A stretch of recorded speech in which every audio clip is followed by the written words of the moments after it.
Good evening, everybody. Welcome to the April 18th Board of Education meeting. If everyone would please rise for the flag salute. Pledge allegiance to the flag of the United States of America and to the republic for which it stands, one nation, under God, indivisible, with liberty and justice for all. Thank you. If the district clerk would please take the roll call. Adam Smith, Here. Deborah Brooks, here. Emily Bays, Present. Adam Block, Present. Julie Epstein, here. Rachel Gilliard, She'll be here. thank you. Nanette Melconian, here. Okay, thank you. Thank you very much. Ms. Brooks, do you have a motion? I sure do. I'd like to make a motion to recess this into executive session for the purpose of discussing the employment history of particular personnel. Do we have a second? Ms. Bays, all in favor? 6-0. We will see everybody at 7:30.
Mrs. Brooks, do you have a motion? Yes, I make a motion to reconvene into public session. Is there a second? Dr. Block, all in favor of reconvening? Ms. Gilliar, are you in favor of reconvening? Yeah, 7-0. Great, we are reconvened. Can we have a roll call, please? Adam Smith, Present. Deborah Brooks, Here. Emily Bays, Present. Adam Block, Present. Julie Epstein, Here. Rachel Gilliar, Here. Nanette Milconian. Here. Thank you. Great, thank you very much. Actually, we don't have anybody special to announce this, I'll do it. We would now like to introduce the Schreiber Wind Ensemble for our student performance. Thank you. Good evening, everyone. Thank you for letting us play for you. This is the Wind Ensemble. It's made up of 10th and 12th graders here at the high school. It's some of the finest musicians that we have here in the band program. We're going to be playing a piece called Pushta, which is basically 4 short movements. Four Hungarian dances. We're going to be playing the first and the fourth movement. And what's exciting is that we're going to be playing this for NISMA majors. We're going to be going to Hofstra University in a couple of weeks, and we'll be adjudicated by 2 judges and get a rating and feedback. And something that I'm particularly proud of is that this band has gone the last couple of years to do level 5 NISMA, which is a great accomplishment. We've received gold. We finally made the push to go for level 6, which is the highest level, to keep challenging this group, and they have worked really hard. So really proud of them for that. I think they'll do great, and we'll get to that later, late May. So again, this is Pushta. We'll be 2 very short movements, the first and the fourth movement. Thank you so much.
Or actually, do you have a motion for the adoption of the agenda for April 18th for today? Sure, I can make that. It's just easier than asking. Ms. Bays, all in favor? 7-0. The agenda is adopted. I want to thank everybody who's in attendance tonight. This is actually a big meeting because we will be approving the budget or presenting the budget to the community. I think most people here have seen it over the last 6 or so meetings, but given the current economic climate and where things are, we really have a budget that everybody should be very proud of. And again, I want to extend another thank you to the business office and all of the staff who are involved in creating a budget that keeps us at a 2.63% increase in our school tax levy, which in this 8% inflation environment is really something I think spectacular that we're able to do while adding to our programs. So with that, Dr. Hines. Thank you, President Smith. At this time, I'm going to ask Dr. Shields if you wouldn't mind just reviewing our enrollment at the moment. Yes, the last enrollment report was calculated on March 29th. At that time, we had 5,270 students. That's 37 more students than we had this time last year. Thank you, Dr. Shields. I'm going to make it very quick. I want to echo President Smith's sentiments regarding the budget. So again, thank you to not only Ms. Manuel, but to everyone who took part in really creating this incredibly, I believe, student-centered budget that is either maintaining and or expanding programs related to what's in the best interest of kids. So thank you for doing so. And that's really it at the moment. Thank you. Great. And I think everyone in the audience will be happy to hear that this should be a fairly short meeting. We don't have a discussion item tonight. I don't believe there are any committee reports, correct? Nobody has met. Oh, there was? Okay. Ms. Gilliard, go ahead. So, Okay, so we'll just go down the line. I thought for some reason with spring break nobody had met. so to answer your question more robustly, we were going to put on for first read the board officer policy and have a little bit more of a discussion about it, but it actually didn't make it onto the agenda. Yeah. So I don't It's up think, to you. well, I don't think we should have the full discussion without the policy in front of everybody anyway. So I think we should just add it to first read for the next meeting, and discuss it then. And I can also send it out to the rest of the board. The policy committee just felt like we should Okay. end it. That's great, and we can post it as well for the public to see. Is anyone else getting echo? Just me? Is anybody else's mic on? No? Okay. So policy and personnel, that's the report. Do we have, is Wait, there? Mr. Smith, are we not having a discussion? Are we not doing the adoption of the budget? I'm confused. That comes later. No, because so it's not, you skipped over number 10 and going right to committee reports? I don't think, yeah. Yeah, I think the adoption is actually in the consent agenda. But you have as number 10 discussion item, adoption of the budget. Oh, I'm sorry. I skipped a line item. I'm sorry. Okay, thank you. Yes, thank you. I don't know why, because I have two different copies of the agenda and I skipped one. Okay. So we're going to go to community comments. This is the opportunity for the community to be heard. Everybody will have 3 minutes. Please sign in. Nobody else? Okay. So back to where we were.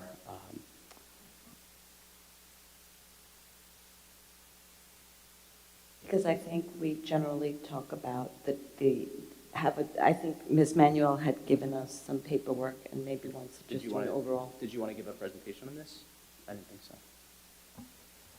No, I just shared with you the tax report card, the property tax report card, which has the budget increase that we discussed, as well as the tax side. So to anybody following along, the board has in front of us I'm going to say the property tax report card, as well as a little summary of it, and that can be found on your agenda if you're following on board docs, in the consent agenda under, I believe it's 13.1.1, it looks like. Yeah, where was that? And the property tax report card is 13.1.2. Yeah, 13.1.1 is the budget, 13.1.2 is the property tax report card.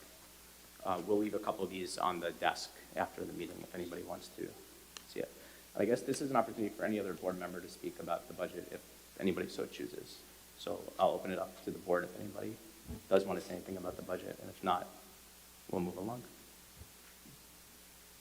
So, I don't have a real commentary, but I do think it's worth just noting out loud that last year's budget was $174.8 million. This year's budget will be $184.3 million, an increase of 5.4%. And the total school tax levy was $150.6 million last year, and it's $154.5 million this year, an increase of 2.63%. So I just think it's nice to have those numbers out in the public. And those were rounded, those were rounded off. So the percent change was 5.39.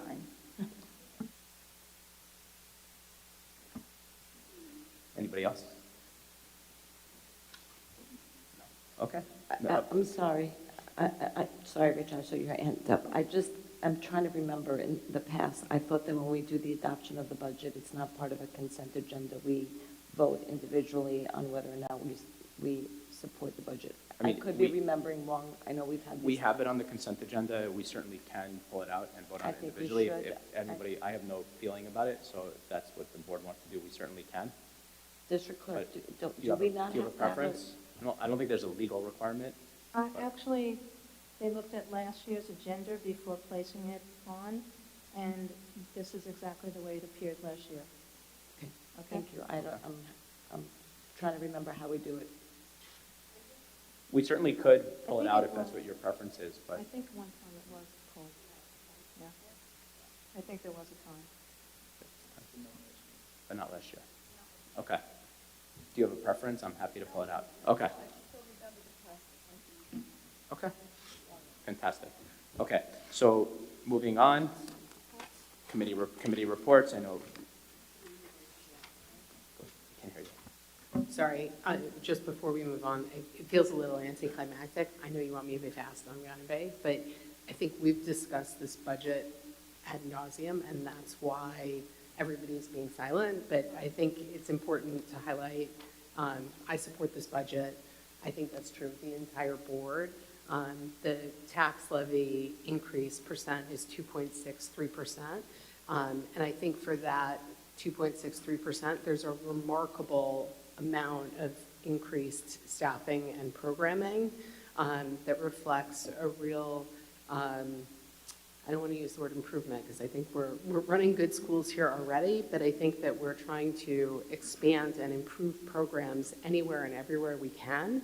And I think that's happening in this budget at the 2.63% number. And so thank you all for your hard work at it. I think it was really well done.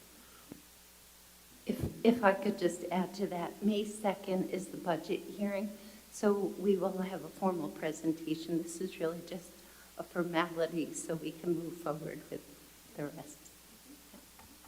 Ms. Brooks? I just wanted to ask a question, given that the budget has not yet been approved in Albany. I think board members understand, but I want the public to understand as well. We're not expecting any changes to the amount of aid that we're receiving from the state. And so today we're approving a budget not knowing our final numbers. But we're prepared to pivot if there is a change when the budget in Albany is adopted and we have to, change accordingly. Is that correct? I don't believe we'd be changing the expenditures. That's why we're adopting it tonight. If anything, we would have to look at use of reserves if they were to give us less funding If they were to give us more funding, that's another issue, but we need to decide on our expenditures.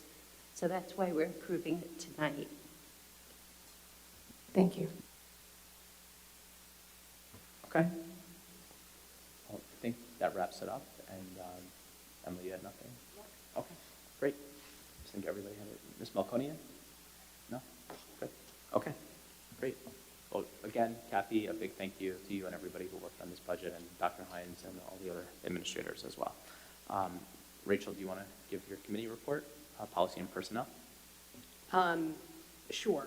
So the most important issue was that we did talk about policy 2220, which is the board officers policy. We were trying to align it a little bit more with the NISMA policy. And the intent of the committee was to put it on for first read and then have a conversation among the whole board, because we thought how we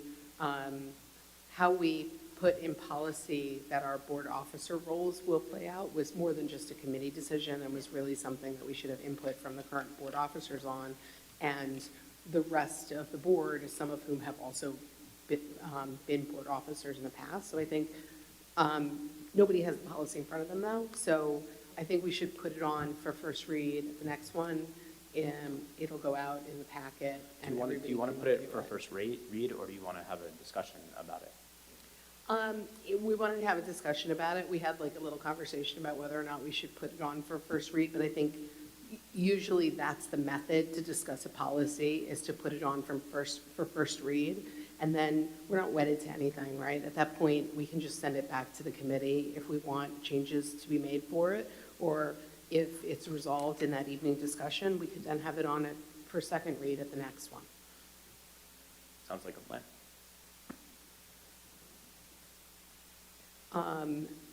The only other thing that I would mention is that we did get status updates on the very hot grading and homework policies, and our administration is sort of continuing to discuss with the staff how those are working, and we'll be checking back in on whether or not any other changes should happen with those policies. I think that's it for now. Great, thank you very much, Ms. Gorath. Ms. Epstein? We did not meet as a budget committee, and we're meeting next week on the 26th as an audit committee to go through the security report at 9:30. We are still waiting to see if it needs to be an executive session, if any confidential information will be shared, but we'll post accordingly. Great. Ms. Melconian? We have not had a curriculum meeting since our last meeting. Our next meeting is Friday, May 19th, and the discussion will be a review of core extension at Weber. Great. Ms. Brooks? We have not met. Our next meeting will be the end of May. I can't remember the date, and I was just pulling out my calendar, but come the next meeting, I will have the exact date, and we will be meeting in person at the annex. And if I can pull up the date. Emergency preparedness has not met, and I believe I stated last time in the meeting, I also don't have the date in front of me, but it was, I believe, the middle of May. We'll post that as well. I believe it is posted already. Okay. Moving on to the meeting minutes, could we please have a motion to approve the April 4th, 2023 minutes? Ms. Bays, a second. Ms. Brooks, all in favor? 7-0. So the minutes are approved. Great. Now, so we are going to vote on the budget in the consent agenda. So I just want to note for everybody that if you previously printed the agenda, there were a couple of items that were misnumbered. There was two 13.6.1s, so we just had the second one changed to 13.6.2, and also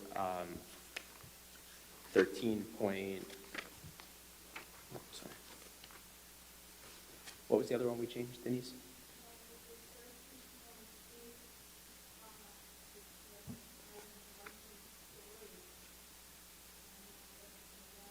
So items 13.2 are now correctly numbered 1 through 3. Okay. And right, and that one is the last one, 13.6.1 and 2. Okay, so can we, yeah. Can I ask a question? Yes. Because I'm first reading this resolution, which is 13.2.3. the improvements, where it says the Board of Education desires to embark upon the following capital project improvements, and then it lists toilet and APCM, tennis court reconstruction, roof replacement at South Salem and John Daly Elementary School. The tennis court reconstruction, is that for the repairs that we're going to be doing this year, not actual reconstruction, right? I know we've had some conversations at this table about the tennis courts. I'm asking you, Ms. Manuel. Is that for the repairs? This is for the actual new well, not new construction, but repairs of the entire tennis courts, so that we can be ready for next. Right. This so is it's starting, what- this is the big project, and this is to start the process to get everything done in the SED approval, correct? Right, so Yeah. just not that, we spoke about like a $30,000 repair. That's not this is the bigger project. So We're we approving had them to start the process to do the whole thing, and then they'll come back to us next year with what the actual price will be, at which point we'd have to revote on a contract, et cetera. And we also have to send a CEQA resolution saying that there's not going to be any environmental impact because of the construction. Okay, thank you. Okay? Okay. So if we could please have a motion for approval of 13.1.1 through 13.6.2. Ms. Brooks, second. Ms. Bays, all in favor? 7-0. Great. So, yeah, moving. Okay, great. So we actually have a couple of old business items. Oh, yes, thank you. And what we just approved in the consent agenda, we do want to give a special thank you. That's what I was, for the donation from the Sousa HSA for $152 towards the 4th grade field trip. Big thank you to the Sousa HSA. Okay, moving along to old business. I actually want to go first before we go to the community comments. Dr. Hines, I believe you wanted to respond to Ms. Melkonian's query from several months ago about a student representative to the Board of Education. Is that something that you're prepared to speak about? I am, actually. I've been working with Dr. Bear, and thank goodness she's here. So I'm going to ask her to come forward and talk about what the process will be, and we're very excited to let the board know that we will have this in place beginning next year. So Dr. Bear.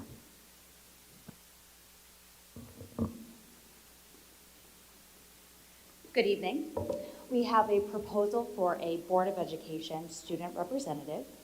I worked with colleagues, and we also referenced some best practices around from other districts who do have a board rep, and this is supported by the Schreiber administration. So the purpose would be to provide a student's perspective on things that are happening in the district and to really serve as a liaison between the student body and the Board of Education. This is typically a student who would be at the high school level so that they would be able to bring their own ideas to the table. So the responsibilities, the student would attend public board meetings and sit with the Board of Education as a non-voting member. And this would be throughout the school year. Typically, it would not take place over the summer. The student rep would determine their topics that were of particular interest to them or to the student body. They would collect and interpret the data and work with the building principal or one of the assistant principals to really tell a story about the data and be able to bring that voice to the table. Board trustees also really interact, so it's not so much a presentation or a report, it's a way for you to really work with the student and have that voice on both sides. So the role at the meeting would be to really present that story on key topics that are coming up in the school and to interact with the Board of Education, just as you might have another administrator come in, perhaps to a work session if that were more appropriate, or even a budget presentation.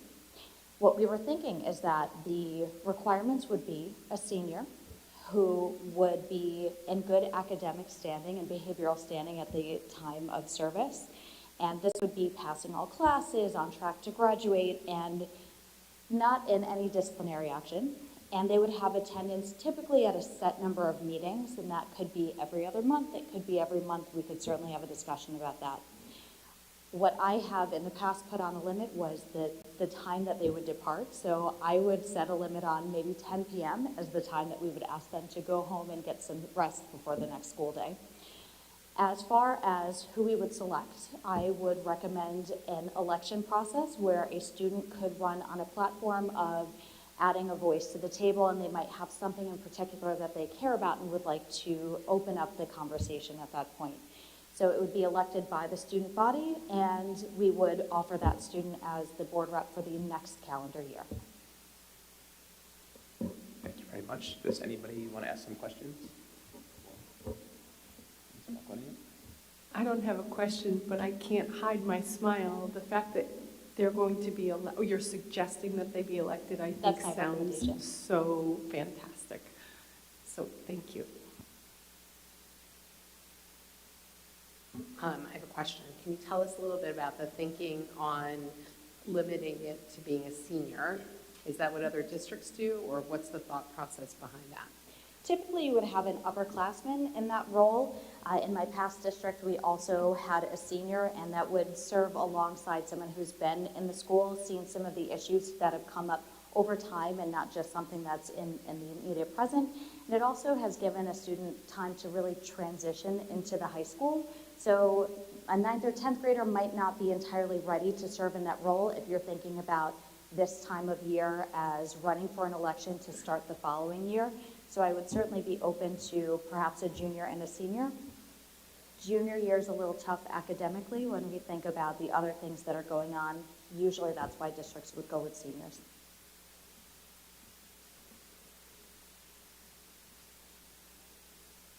Go ahead.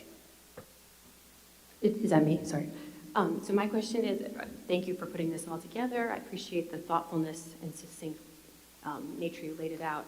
You talk about the student rep determining the topics. So can you kind of play through a little bit more on how they're working with their student body in order to engage them so that this is not just the endeavor of one student who may be very passionate and determined and able to share with us that process? And then number two, working on a board of education is different than working on just a committee, and the roles of a board of education and our responsibilities are even different. We try to stay out of the weeds and look at that bigger picture. Is there any thought process given to how we would train someone in this process? And I know you have extensive knowledge on this as well, but to really educate them on what serving on a board means as opposed to just a committee, so that the topics that are brought are really relevant. That goes a lot into working with building administration in preparation to work with the board. So in my past experience, I was the liaison with our school board of education rep. So we would sit down at the beginning of the year and really talk about what are some topics that you're hearing from students. And if the student came in with a few topics, we would say, this is great. We want you to go back to National Honor Society, to other clubs that you're in, to classes that you're in, and tell us what you're hearing from students to really facilitate some of those conversations.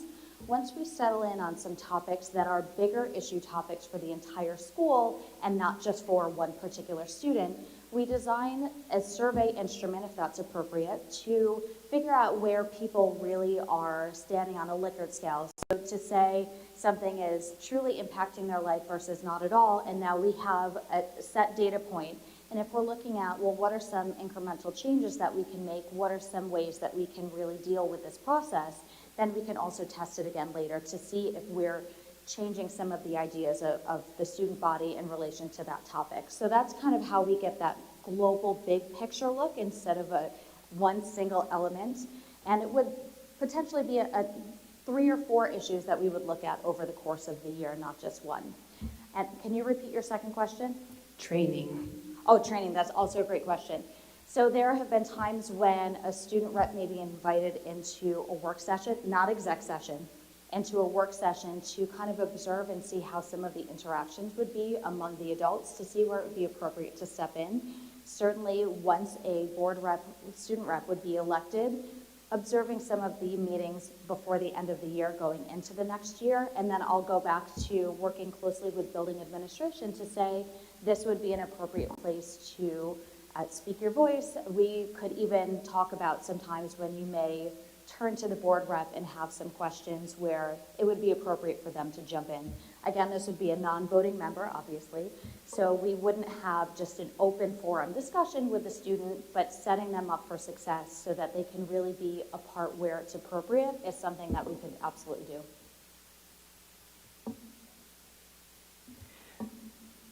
Do you have any suggestions for student voice beyond the high school level? My recommendation for a student rep would be a high school student. I do have some recommendations if you're looking for student reports that could come from each building, and I have seen that model as well.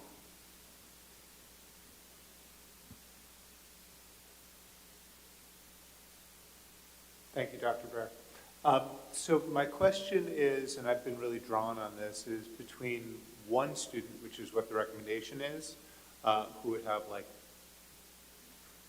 look at this throughout the year, as opposed to having multiple students who come in and give a perspective for each meeting, and that would broaden their perspective. And I wanted to know how you thought about those two potential options and how you came up with the idea that it should be one student over the course of the year.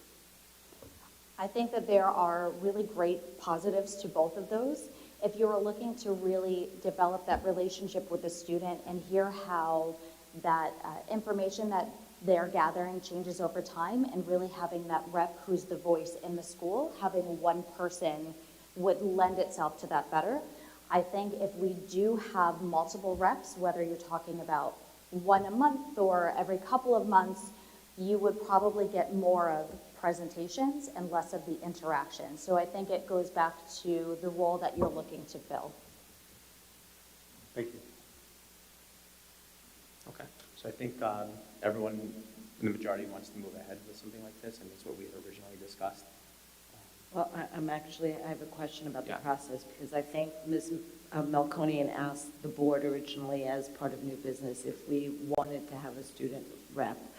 I think at that point you deferred to Dr. Hines to come back to us with the recommendation. I'm hearing the recommendation. I think the question now becomes for the Board of Education is, do we want to go ahead with this That's what I'm recommendation? asking. And when does that go into effect, right? Because I think at reorg, It would be right? for next year. Right. I don't think reorg plays into it because it's informal. No, but reorg is when we all get appointed, So so what I'm saying is I don't know that this particular, maybe, I don't Yeah. know, I mean, they want to do an election process, right? So maybe if we were to approve now, if we as a Board of Education said now, then I guess a They would rising sign it off. senior Yeah. could campaign at this point, I don't know the timing, and be appointed at reorg. So I think that's what the next slide. so I think the big question is, does the board want to move ahead with this? That's really the question, Ms. Epstein. Can I just noodle a few more things? I agree that that's the final question, but from this proposal, and we heard from it also, is there would be the conversation about, do we want a representative coming every month? Is this something we're looking at? Is this someone we want to come every other month? Like, the board should work out that detail as far as when we think about our schedule, time periods, and also keeping someone till 10 o'clock, what's worthwhile looking forward. If it is if it's senior, thinking that for them also the months of August or September through November 1st tend to be their busiest time of year. Do we want to let them come in and observe us as opposed to be an active participant during that time? Would we want to noodle out any of that for that? And then secondly, the other question, I would say, the question was brought up about exploring reports at other levels. Is there at any point we would want to look into that?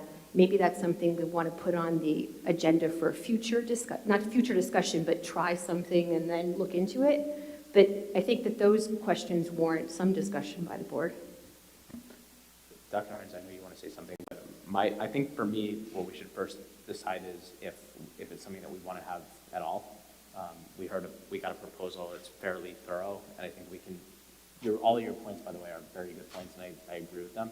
But I think I want to first understand whether or not it's something that we want to move ahead with. And then at that point, I don't even know if it's necessarily even a public discussion that we need to, we could probably send a list of questions and they could come back publicly within, I don't know that we want to spend an hour here, talking about it. So really I want to ask the question is just maybe we can go down the line or a show of hands. is who wants to have in some fashion a student rep? And I guess raise your hand if it's something you want to have. Okay, so we are going to have a student rep. So I would suggest that maybe we write up this proposal that you sent us, and then we can all provide feedback, and then we can present the final draft. Does that work for everyone, or do you guys want to discuss it now? Okay, we can discuss it now. You wanted to say something, and we'll let you go. So, thank you, Dr. Bear. I think, I don't want to overcomplicate this, right? This is a student, I think well ahead of time, they will know what the parameters are, you know, if they have to stay until 10 o'clock, you know, what the calendar is well in advance, you know, and I think that's going to factor into their decision-making, whether they want to throw their hat into this ring. I think the training part, Julie, is really important, you know, clearly, and I didn't say this to Dr. Bear, you know, I would want to work with that student as well, so they can understand what the purpose of governance is and what your responsibilities are, to understand what the job of a Board of Education is. But I would say let's give this a go come September, and we can always adjust as we're moving ahead throughout the year. So I think, you know, if we leave it to what we've just heard initially, and if we need to augment in some ways through, you know, the fall, we can certainly do that. But I'm really happy to see that the board's willing to give this a go, because it's a great opportunity for a student. But they will know the parameters in advance, and that is really, really important. And they will have some prerequisites as far as watching previous board meetings, so they understand what they're getting into. But I really appreciate the framework that you presented to the board.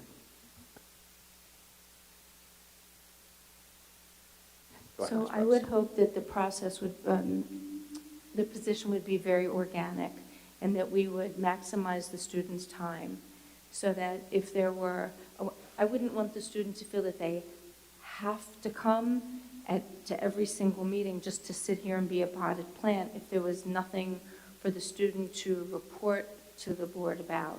So that's just a consideration, because their time is very valuable and also very fleeting. You know, childhood is very short. And so the only thing that I'm observing is that I wouldn't want the time to be rigid. If there was nothing for the student to report, that, okay, so the student will let us know ahead of time.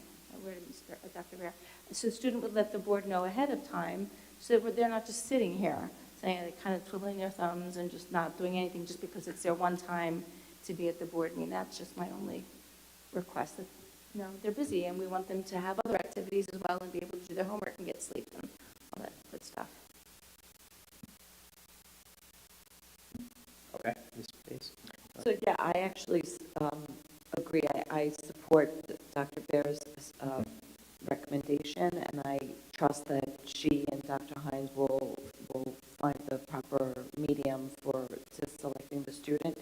I would like for this board to consider, starting next year, having presentations or having a student come to and discuss from all different levels and even different schools. We have several elementary schools, right? I've seen that done at other Board of Education meetings, and it's nice to hear from students. It's great to be able to have their perspective or hear. I mean, the times that we've had students come here to board meetings and speak, we've all been very receptive. So I think the student representative portion that Dr. Bear said is fine, and I do think we should look into having other student voices as well. And that's a sentiment we've heard from multiple trustees, so I think we would like to see if maybe something that you could look in as well. Ms. Gilliard. It's interesting. I think when we first raised this just as a not fleshed out idea, I said that I was open to it, but I needed to understand how it would be beneficial for the student. And I feel like the proposal that Dr. Bear just outlined really answers that question, and it seems like a really good educational opportunity for the student, in addition to hopefully being very informative for the board and improving communication and understanding from the student body to the board and the administration. So thank you for your proposal, and I fully support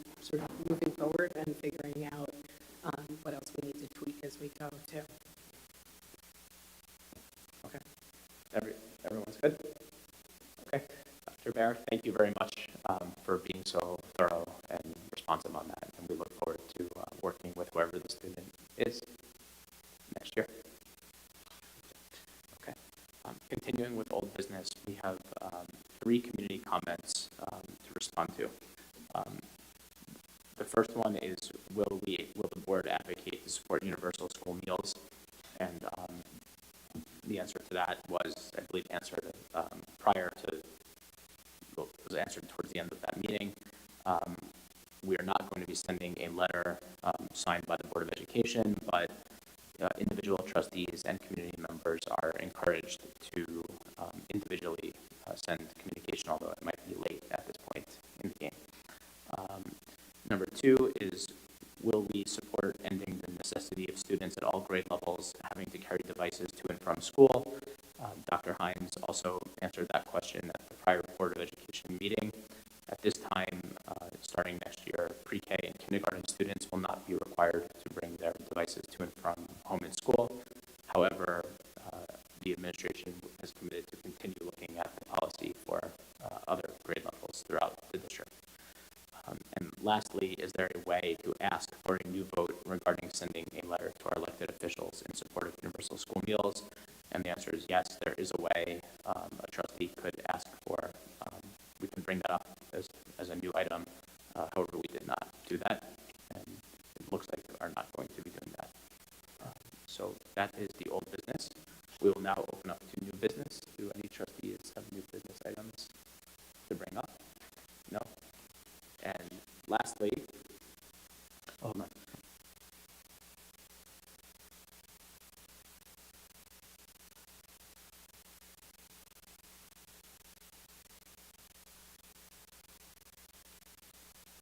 Okay. And I just want to add that I believe yesterday evening, was it? Yeah, on the evening of the 17th, which was yesterday, the time period to submit ballot petitions